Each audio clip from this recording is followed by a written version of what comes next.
Welcome back to the channel, guys. On today's episode, I wanted to do a review of the Prusa I3 MK3S.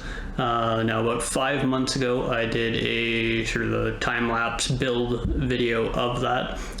So I'll put a link in the description above. You can check that out. But after 5 months, I wanted to give you guys a bit of a review on this printer. Before we get into that, about 98% of you that are watching these videos are not subscribed. So if you could do me a favor and right now just go down to the bottom underneath the video and click subscribe to the channel, that would help me out immensely. For a small YouTube channel like myself, it's a big deal. It's a huge help, and if you do enjoy the content, please consider subscribing, and that would help me out immensely. There aren't a lot of current reviews on this printer.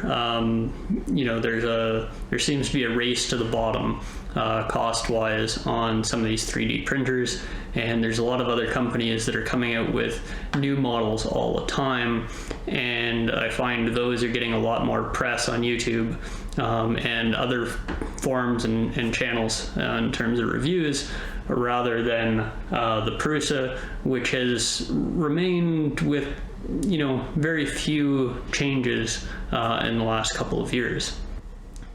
So moving on with my decision, I guess, on why to buy this printer.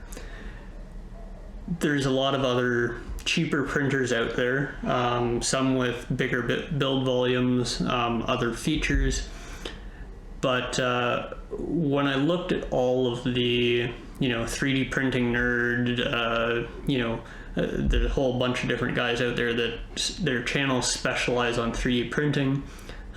Even guys that were testing out filaments as far as their strength and doing a lot of technical analysis from that standpoint. Everybody had a Prusa in the background. Everybody had one that they used as their workhorse. The other thing that led me to Prusa was the fact that Prusa uses these to actually manufacture and print more printers. And if they're using their own product, 24 hours a day, 7 days a week, in this configuration, not a hugely modified one, then it's got to be pretty robust. Also, there's quite a few other people out there that are running companies with 3D print farms, and these are the machines that they're choosing. So with that in mind, that was one of the major factors. The second major factor was I couldn't find a lot of upgrade kits for this machine. There's a couple of them out there. There's some minor things, nozzles, that sort of thing. But it's not like some of the Chinese knockoffs or the any of the Ender products, where there seems to be like an endless supply of aftermarket upgrades for them. And that was another reason to pick this printer here. I wanted to get into the hobby and test out 3D printing for the sake of 3D printing. So this printer has pretty much been flawless for the last 5 months. I had some initial issues after assembly as far as bed adhesion goes, but that really came down to the fact that I had put the gummy bears on the one print surface as it shows kind of in the manual, and I was having fun with my kid with that, but the gummy bear kind of residue or whatever on it was causing some issues with bed adhesion. And after several isopropyl alcohol wipes and scrub downs, and I was able to get all of that sort of gummy bear residue off, and whatever residue might have been on the plate, build plate from when they manufactured it, I've had zero issues with bed adhesion since, other than maybe some design issues where I was trying to print something that didn't have a good enough base on it. But with design, I've kind of moved away from that. So really the hobby for me over the last 5 months has been creating products or repair parts around the house or otherwise, and being able to print them with great success. So they do have a Prusa I3 MK3S Plus that they just announced, I believe it was last night, the night before. And again, they made some minor tweaks to it to aid in assembly. I think that probably the more major upgrade is in the extruder, and they've done some reliability changes there, as well as I believe the ability to, or easier ability to print flexible filaments. But you know, overall the design itself has stayed pretty consistent, and I can see why. You know, it produces absolutely amazing prints.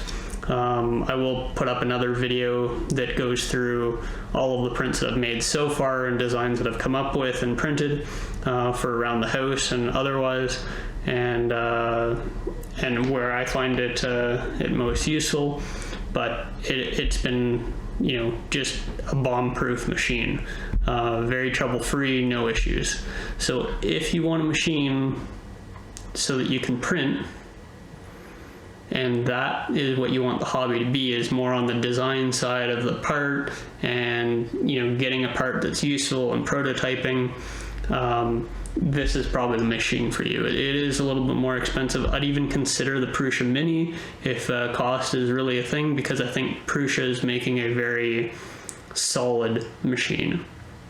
If you want your hobby to be the 3D printing machine itself, and, you know, tinkering with it, and not necessarily just the end part, then yeah, you can save yourself a few bucks and go for some of those other printers. But, you know, you're probably going to be looking at upgrading those and modifying those to get them reliable and repeatable and printing good quality. And then, you know, you're creeping up closer to the cost of the Prusa machines. So I'm a firm believer in that. Also, their online support has been absolutely fantastic. I posted a couple of questions when I was doing the first assembly and first couple of prints, and, you know, people on the forum got back to me very quickly with some, you know, great feedback, and were able to resolve my issues very quickly. So that support factor there is also great.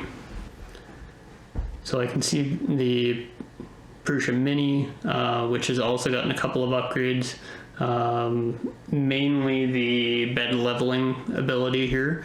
In the last week, I think they've been shipping them out with those. So, you know, I haven't tried it myself, but I think that will be a real workhorse of a machine going forward. So with 3D printing, the one thing that I have found since I've gotten this machine is really the need to be able to do 3D CAD work. Now, myself, I've got a mechanical engineering background, and so 3D CAD work is something that I'm familiar with, and you know, have the ability to do and have the software to do it. That has opened up this world of 3D printing to almost anything that I can imagine. And that's a huge, you know, opens up a lot of doors, let's say, and capabilities for the machine. If you're thinking about getting into 3D printing, I would first go and see and do some tutorials on, you know, Fusion 360 or whatever other program you can get your hands on for 3D CAD work, and learn the CAD side first before going out and buying your 3D printer. It doesn't take long to get comfortable with the basics of it, but that's going to open up a lot of doors for you when it comes to choosing what to 3D print. There are an enormous number of files that are available online, Thingiverse and other channels like that, or other web pages like that, that have, you know, pre-built models from other people that they've shared, and those are great. But I think that the real advantage for 3D printing is to be able to replicate things that you have in your house or improve things that you have in your house. Make that custom little fitting or adapter plate or other thing like that. And that's not going to be something that you find online and just print. That's going to be something that you sort of custom design. And it can be a very basic part, but if you don't have those 3D CAD skills, you don't have a 3D CAD software, that's where your limiting factor is going to be. Now that you've got your 3D CAD model of what you want to build, there's a Prusa slicing software that's free off their website. I'd recommend that you pull that or download that, install it, and try that out. A lot of people are using the Prusa slicer even if they don't have a Prusa printer. It's got some great features, paint on supports, which is a newer feature, which is really cool. And but all of the supports, this one was printed with quite a few supports, and this is a for the center console of a GMC truck, the latch that allows you to open it. But you know, everything with that software is really solid. It does take a little bit of getting used to and some experimenting, because you can have a 5-hour print that with changing a few parameters you can get to print in 2.5 hours. And so you know, some of those settings and then realizing what those settings do to your final part is kind of key. And it does take some experimenting to see, like, you know, how strong you need the part to be, you know, how many perimeters do you need, how many bottom and top layers you need, what percentage infill you really need to use for your parts. But that's been more of a trial and error basis for myself, getting comfortable with the materials and with how the 3D printer is printing.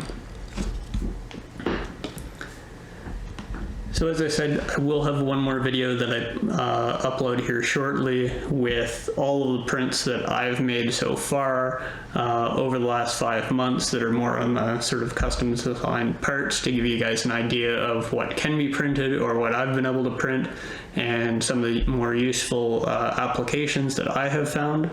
If you do have any questions about the Prusa, about 3D printing, about slicing your parts, please leave them in the comment section below, and I will try to get back to you.